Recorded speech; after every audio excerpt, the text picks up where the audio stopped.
माखन चोरी की घटना के कारण महर्षि पहले ही क्रोधित है। अब कीचड़ से खेलता हुआ देखकर उन्हें और क्रोध ना आ जाए। कहना, तेरा ध्यान कहाँ है?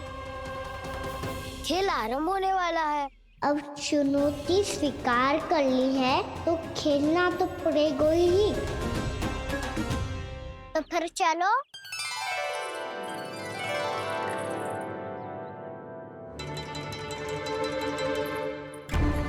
अरे हटो हटो, तनिक धुआं तो जाने दो। को तनिक नजर उतार लूं मैं। अरे वैद्य जी उपलब्ध ना है, मथुरा गए हुए हैं। इसकी स्थिति का उपचार किसी वैद्य के पास भी ना होगा, पर मेरे पास है।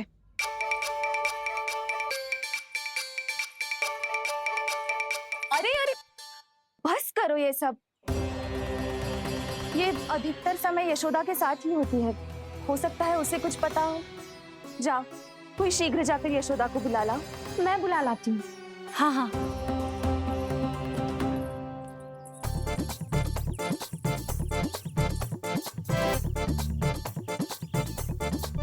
मैं ही बनूंगा निर्णायक। नाना, इसे ना बनना चाहिए। ये तो कान्हा के हाँ में हाँ मिलाता है। बलदाव को ही बनना चाहिए निर्णायक। हाँ हाँ, बलदाव को ही निर्णायक करना चाहिए।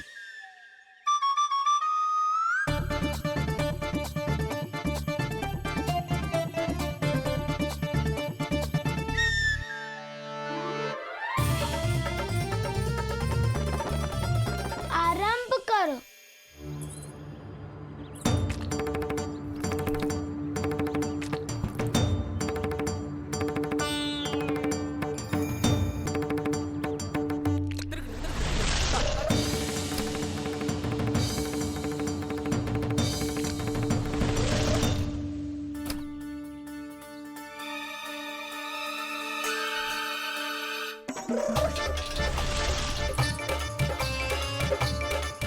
वाह, क्या सटीक लगता बेजार सीधा माने।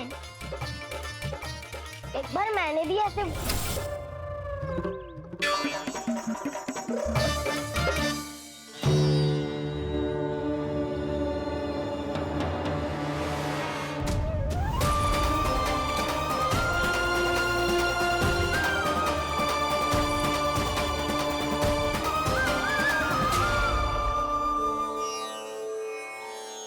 मैं बिल्कुल सही था। जो बालक सबके घरों से माखन चुराए, जो कीचड़ से खेले, वो नारायण का अवतार कदापि नहीं हो सकता। ये अवश्य कोई छलिया है जो कृष्ण होने का स्वांग कर रहा है। इसे इसके अपराध का बहुत कड़ा दंड दूंगा मैं। इसे इसके अपराध का बहुत कड़ा दंड दूंगा मैं। इसे इसके अपराध का बहुत कड़ा दंड दूंगा।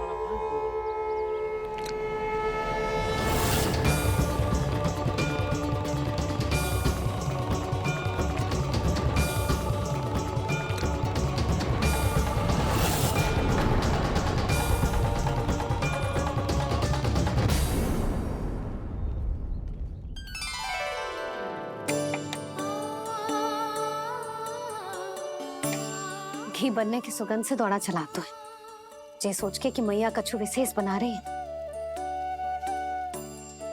तो चे तो अभी तक सो रहा है। बहुत समय हो गया है बिना कछु खाए पिए सो गया है। जाके उठाती हूँ।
कौन है जो मेरे क्रोध को भड़काने का प्रयास कर रहा है?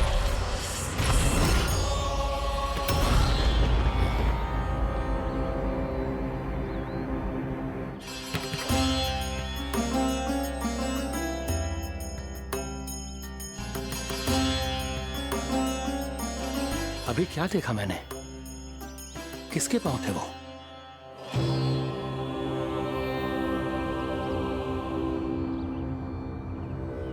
मैं आप सबका कष्ट हरूंगा।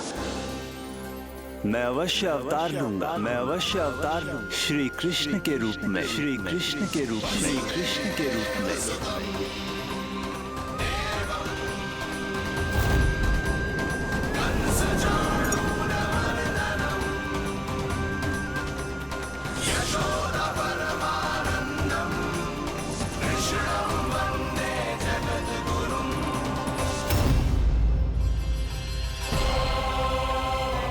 नहीं, नारायण चोरी नहीं कर सकते।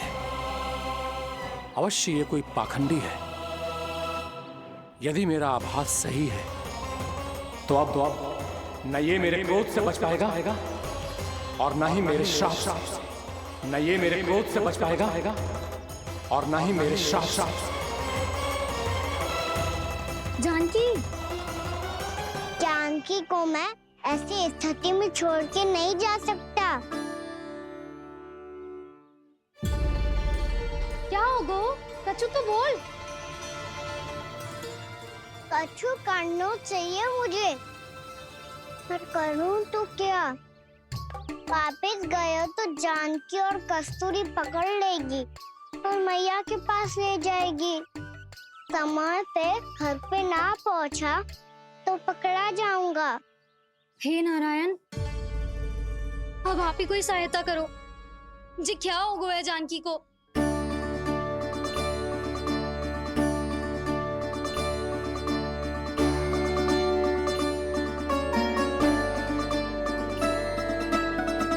कस्तूरी, कस्तूरी, कस्तूरी। जी मेरा नाम किसने पुकारो? कौन है वहाँ? रानी भाभी, रानी भाभी, तनिक सहायता करो ना। भाभी, जी देखो ना जानकी को क्या हो गया है। जानकी, जानकी, क्या हो गया है? कस्तूरी, तनिक जल लेकर आ। जानकी, क्या हुआ?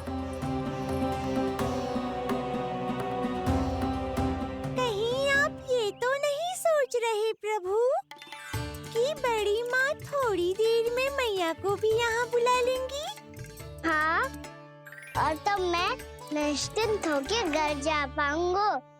पर प्रभु, यदि मैया को घर से निकलने से पहले ही पता चल गया कि आप घर पर नहीं हैं, तो क्या होगा?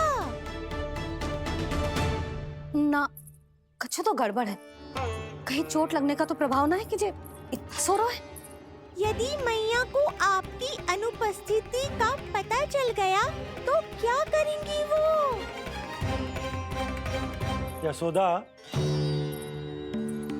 मुझे लगता है कि तुम्हारा मन ना आजकल ढूंढने लगो है कि कहीं से तुम्हें चिंता मिल जाए और तुम उसे व्यर्थ में ही ले लो। कहना क्या चाहते हो आप? यही कि तुम्हारा लल्ला कितनी शांति से सो रहा है और तुम यहाँ उसकी चिंता कर रही। अरे सुबह की चोट को तो कब का भूल गए हो। तुम ही बताओ, तनिक भी पीड़ा होती इसे तो इतनी शांति से सो पाते हो? ना। तो बस, तो फिर चिंता मत ही करो। मैं रहूंगा ना इसी कक्ष में, ध्यान रखूंगा उसका। तो जे बोलो ना, आपको भी कान्हा के जैसे चादर तान के सोनो।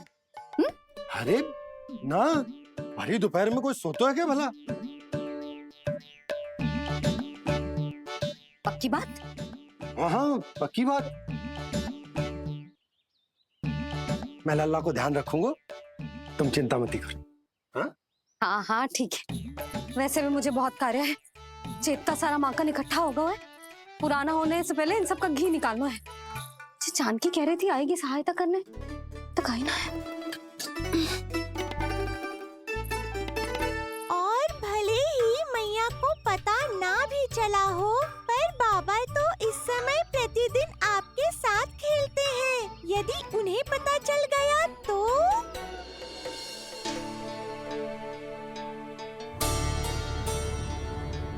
देखा मैया कितनी चिंता करती है तेरी।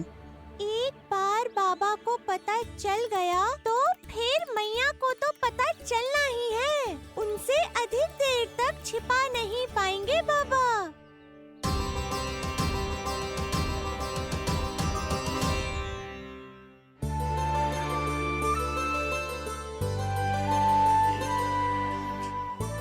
तेरी मैया ने मुझे इतना खिला दियो कि मुझे बड़ी तीव्र नींद आ रही। मैं यहीं तेरे साथ तनिक विश्राम कर लेता हूँ।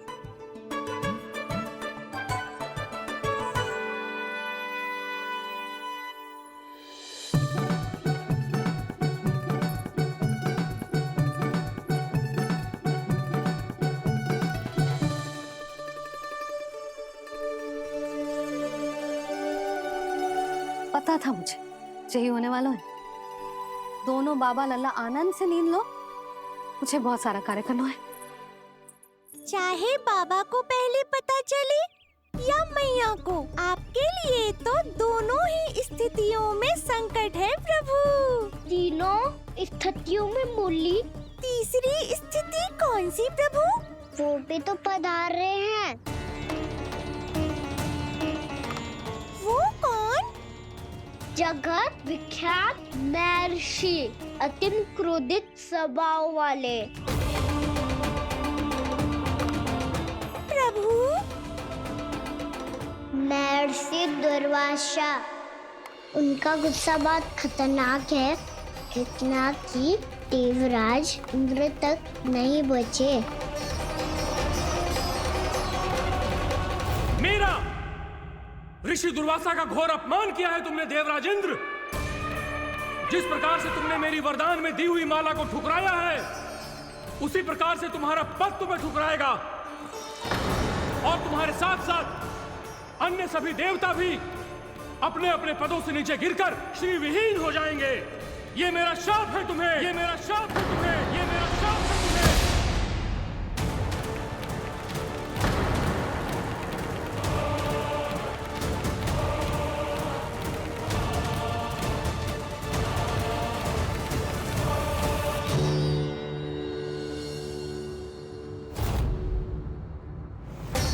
उनकी अर्धांगिनी को भी उनकी क्रोध का सामना करना पड़ा।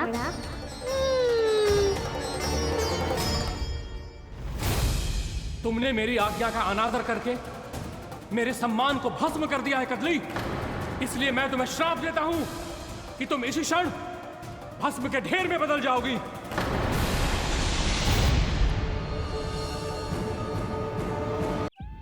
ये क्या किया महर्षि आपने? इंद्र को भी नहीं छोड़ा, देवताओं पे भी दया नहीं की आपने, और अब मेरी पुत्री को अपनी क्रोधाग्नि से भस्म कर दिया। मैं आपकी संवेदनाओं को समझता हूं ऋषिवर, परंतु यदि मैंने देवताओं को श्राप न दिया होता तो समुद्र मंथन भी न होता और उन्हें अमृत भी न मिलता। और अब मेरे श्राप से आपकी पुत्री और मेरी पत्नी कदली फल बनेगी और श्री विष्णु जी की कृपा से सभी पूजाओं में सबसे अधिक प्रयोग होने वाले फल होने का सम्मान प्राप्त होगा उसे।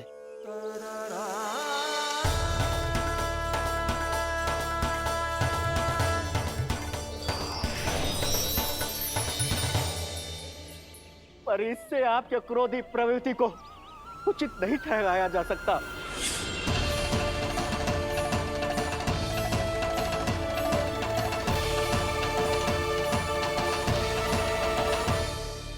पर प्रभु, आपको उनसे संकट क्यों है? उन्हें थोड़ी ना पता है कि आपने क्या किया है। उनकी तपस्या की शक्ति को कम मत आगो मुरली, उन्हें सब पता चल चुका है। फिर तो फंस गए बुरी तरह से। अब केवल भयभीत ही करोगी, कोई उपाय भी सुझाओगी? प्रभु, इससे पहले कि ऋषि दुर्वासा या कोई और घर पहुँचे, आपको घर पहुँचना होगा ताकि मैया किसी और पर विश्वास ही ना करे। तो चलो फिर।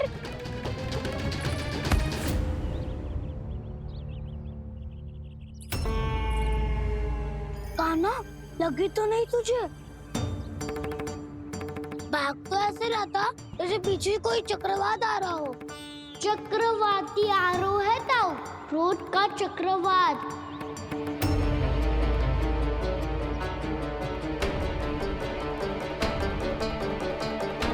कैसे संभालूंगा मैं महर्षि दुर्वासा को? कान्हा, कहाँ खो गया?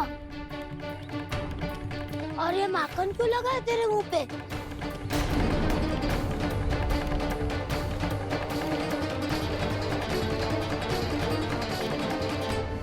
माखन, तुम सब यहाँ क्या कर रहे हो? मैंने तुझे चुपचाप घर से निकलते हुए देखा, तो मैं इन सब को एकत्र करके तुझे ढूंढने निकल पड़ा। देखो देखो, उसके मुंह के साथ उसके वस्त्र पर भी माखन लगा है। लगता है माखन खा के ना माखन में डुबकी लगा के आए हुए कान्हा। कहाँ से? अकेले अकेले चला गो, अपने पक्के सका से पूछो तक ना तूने। मुझे भी ले चलता कान्हा, मेरी मैया तो बिना पूछे माखन सुने भी नहीं देती। मुझे ऐसा क्यों लग रहा है कान्हा कि तूने माखन चोरी चुप के खाया है, और वो भी किसी अपरिचित के घर से।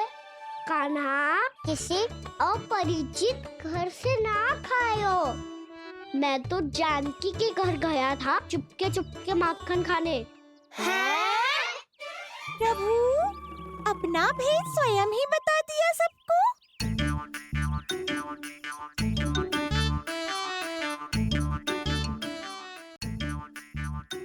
मेरा अर्थ है कि जानकी का घर खुला था, तो मैं भीतर चले गयो। ना पूछे, पर वो तो सो रही थी ना, इसके लिए मैंने माखन बिना पूछे ही खा लियो। इसी को तो चोरी करना कहते हैं कान्हा। चोरी? ताई जी को पता चल जाएगा तो क्या होगा तेरा? कौन बताएगा मैया को? हम बताए या ना बताए, तेरे मुंह और वस्त्रों पे लगा माखन स्वयं ही बता देगा।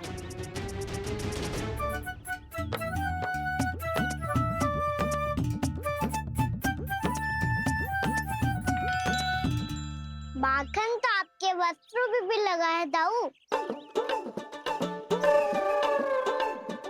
ये तो तब लगा होगा जब तू मुझसे टकराया था।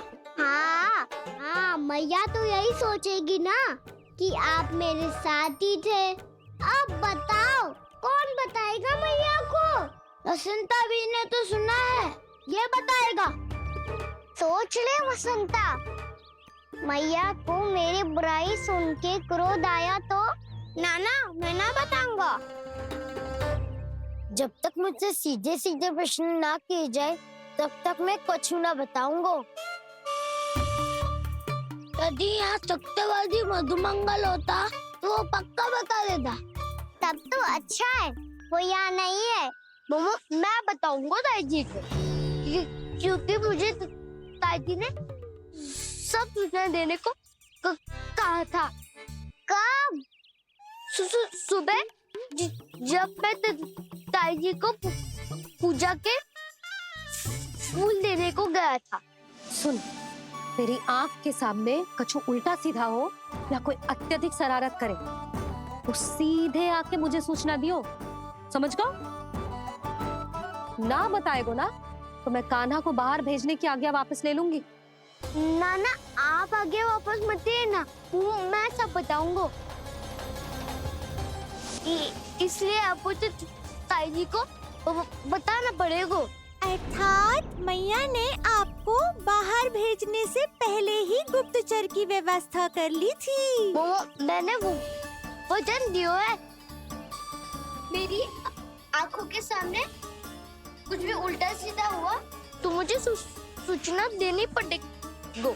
पर तेरी आंखों के सामने कुछ उल्टा सीधा हुआ ही ना, वो बातों में उलझा रखा ना, मुझे बताना चाहिए ना तो अनुचित होगा बलराम। और सखा को फंसाना अनुचित ना होगा, क्यों दाऊ? ये निर्णय मैं कैसे करूं? तो और कौन करेगा? कीचड़।